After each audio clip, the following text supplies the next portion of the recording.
Et coucou tout le monde, une petite introduction parce que bien que ça va être une vidéo un peu plus montée, un peu plus écrite que d'ordinaire, ce qui est assez rare pour être noté, je tiens à vous rappeler que la vidéo sorte mercredi ou jeudi parce que je suis pas sûr.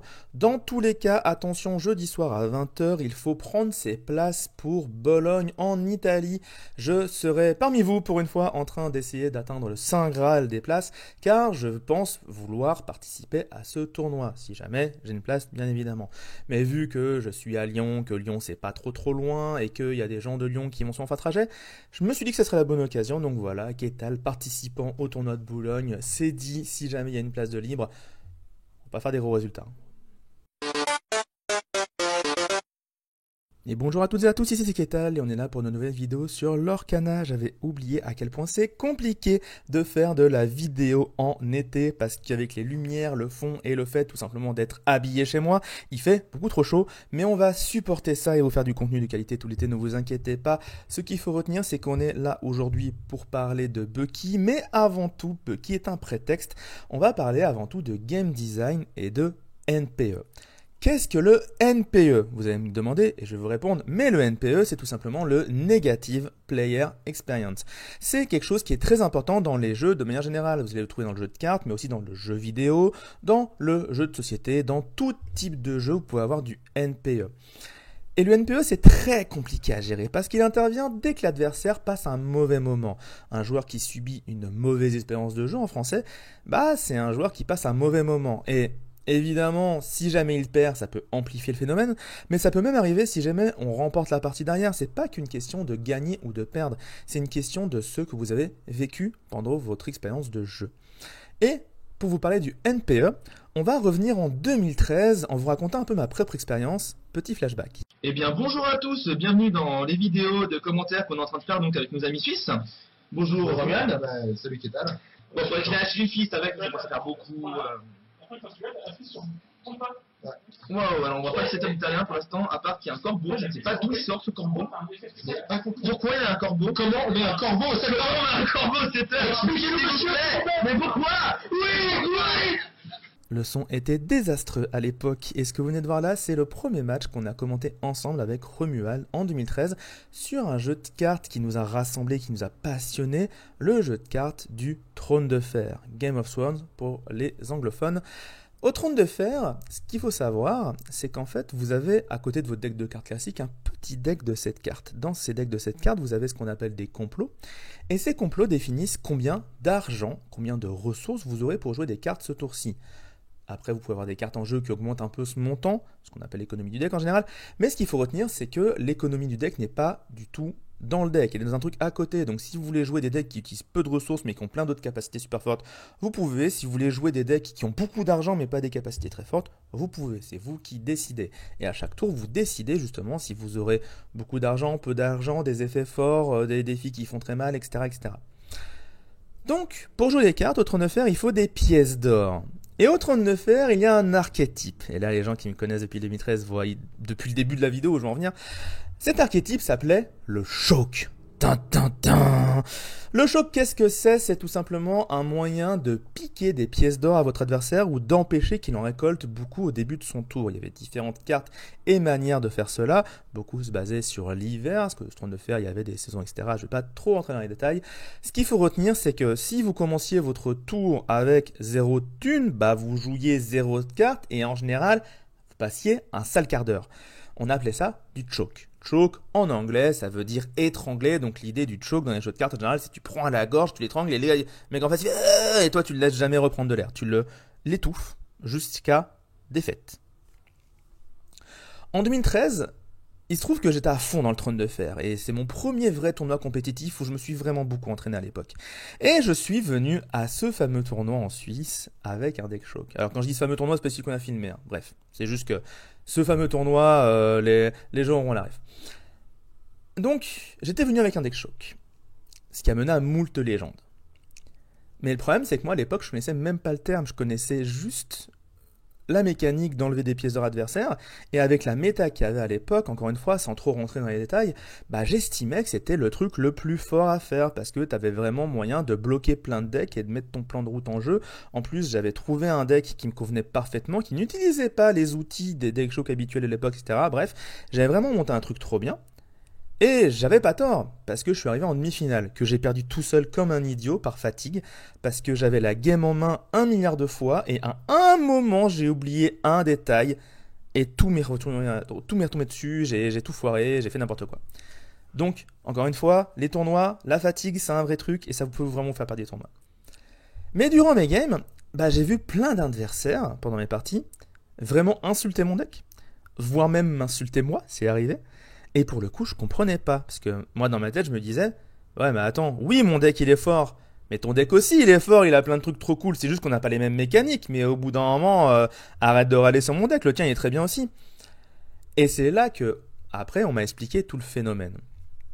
Le fait que, bah, quand tu joues un deck NPE, toi, tu t'en rends pas forcément compte. Mais ton adversaire, lui, il s'en rend compte qu'il passe un sale moment. Et que c'est juste pas fun pour lui. C'est, en dehors de la victoire, c'est juste, il ne s'amuse pas en jouant. Et en dehors de toutes les velléités des joueurs compétitifs, de vouloir gagner de la thune, des cartes, des trucs et tout, à la base, on est sur un jeu.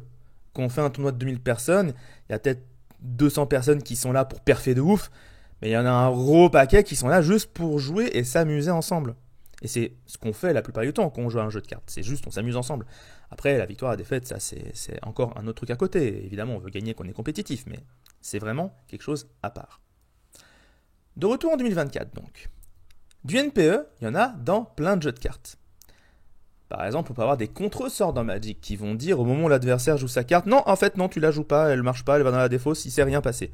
On peut avoir des cancels ou des annulations en français, c'est vraiment des effets qui disent non à l'adversaire au moment où il veut faire quelque chose ou jouer quelque chose. Ça, il y en a dans plein de jeux de cartes. On peut avoir des cartes qui disent non à un pan de jeu, et là, je vais même passer à l'Orcana, potentiellement, il y a des cartes qui font ça.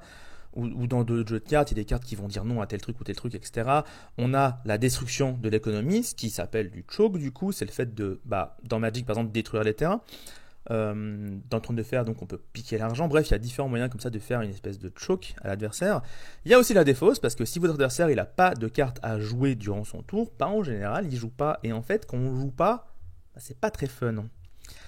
Et donc, le problème, ou plutôt, de manière générale, c'est que tout ce qui dit non à votre adversaire et ou l'empêche de jouer, c'est du NPE.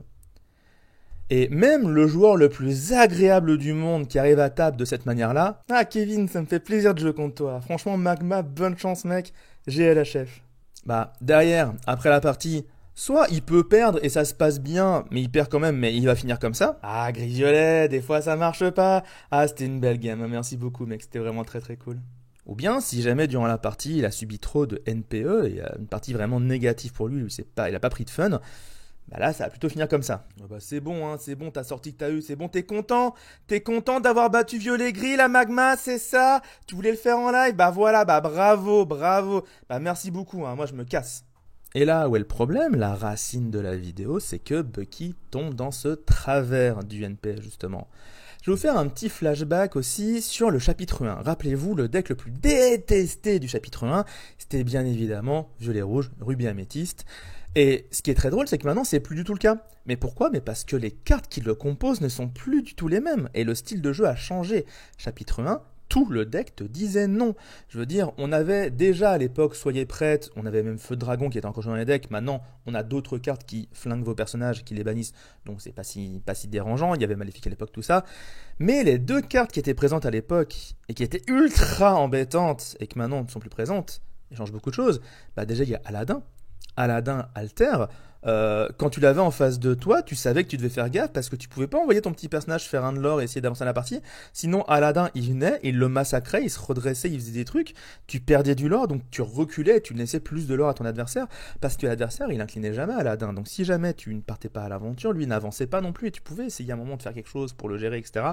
Mais non, ce n'était pas aussi simple. Et Aladdin, c'était une plaie parce que dès qu'il tombait à table, il te ralentissait, il te disait non, tu ne pouvais pas faire de choses parce que sinon, Aladdin venait te massacrer ta partie, et ton lore, en l'occurrence.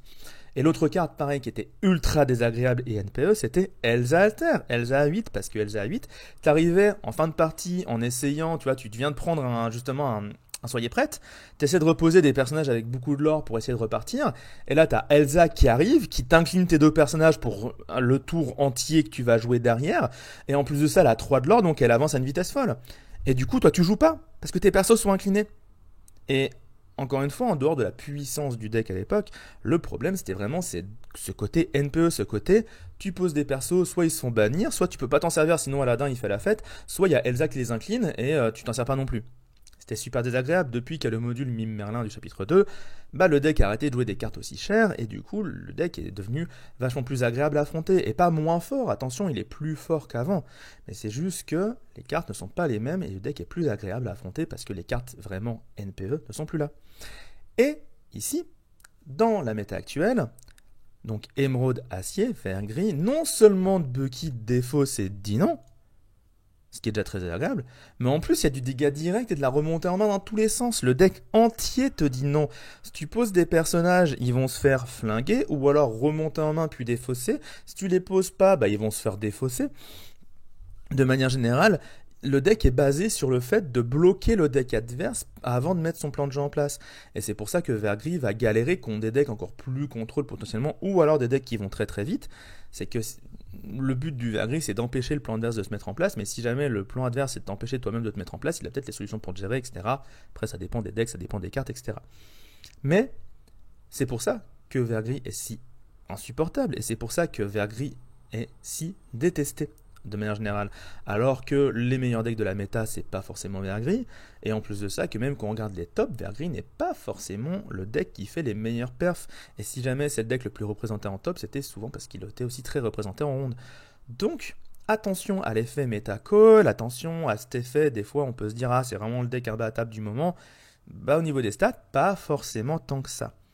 Et heureusement à l'Orcana, il y a encore peu de decks et de mécaniques totalement NPE. Déjà, le fait de ne pas pouvoir jouer pendant le tour adverse, ça enlève une grosse partie du NPE qu'il pourrait y avoir dans le jeu. Mais on n'est pas à l'abri des cartes un jour qui vont incliner vos encres pendant vos tours, augmenter le coût de vos personnages, détruire même vos encres potentiellement, ou encore des cartes qui disent non, on en a déjà. On a Tiana qui dit non d'action, avec beaucoup de conditions, Ursula qui dit non chanson, chanter en tout cas, Mergotel, attention Mergotel, qui va dire non au fait de partir à l'aventure, tout le monde gagnait de l'encre en faisant ça. Donc, le résumé, c'est que dans l'Arcana, on est quand même très chanceux en termes de NPE, et il y a un deck qui actuellement l'est beaucoup. Fort heureusement, la méta reste variée, et il y a beaucoup de decks différents qui arrivent à aller en top, ça c'est très très cool, c'est vraiment la bonne nouvelle du méta en ce moment par rapport à tous les tournois qu'on a vus. Et donc, au fond, ce qui vous retenez de cette vidéo, c'est que ce que vous aimez pas, c'est pas Bucky. Ce que vous aimez pas, c'est le NPE. Pensez-y la prochaine fois que vous serez sans carte, avec 4 d'encre au tour 6. Ciao tout le monde. On est à seulement 2 jours de la sortie officielle du 7h et à 10 jours du Lorcana Challenge. Alila, Hyper, son paroxysme, j'espère que vous êtes